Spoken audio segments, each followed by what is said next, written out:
5 kandidato naman ang una o ng United Nationalist Alliance ang sumama sa isang rally sa Anonas dito sa Quezon City ngayong gabi. Sasagutin naman daw ni dating Senador Ernesto Maceda sa COMELEC ang di umano'y pagpaparaffle niya sa Pandacan, Maynila kahapon. May report si Ruth Cabal. Sa 9 na senatorial candidate sa ticket ng United Nationalist Alliance, 4 lang ang sumama sa kanilang motorcade sa Quezon City. Sina Nancy Binay, Mitos Magsaysay, dating Senador Juan Miguel Zubiri, at Senador Gringo Honasan. Humabol sa rally ngayong gabi sina Tingting Cojuangco at mga dating senador na sina Richard Gordon at Ernesto Maceda. Hindi man nakasama sa group sortie ng kampanya sa ilang bahagi ng Albay si JV Ejercito. Kahapon, eksklusibong nakuna ng GMA News ang pag-anunsyo ni Maceda na magpaparaffle siya sa Kabakan Compound sa Pandacan sa Maynila. Matapos sabihin ang pangalan ng unang nanalo, bubulong sa kanya ang katabing si Manila Congressman Amado Bagatsing.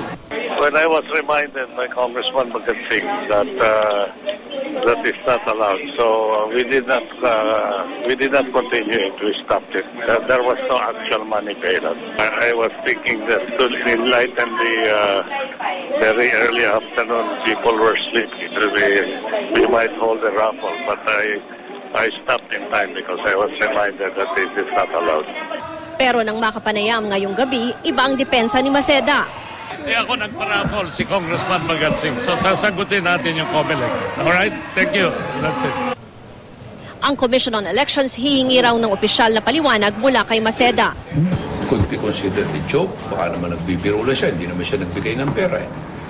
Niloko lang niya ang tao. Pero kung nagbigay siya, ibang usapan yun. There appears to be something wrong. So it is a ground for us to investigate further the details. And we always give a chance naman to the candidate because the penalty is a serious penalty. He could get disqualified as a candidate for senator and he can even be prosecuted criminally for an election offense. So we don't make conclusions.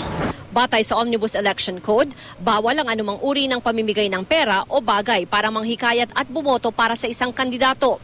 Kaya para raw hindi maperwisyo ang mga kandidato, payo ng COMELEC. Huwag na sila sanang gumagawa ng gimmick-gimmick. Huwag na silang pakita ng pera. Huwag na silang nag-a-announce ng raffle. Kasi hindi naman dapat. Ruth Cabal, GMA News.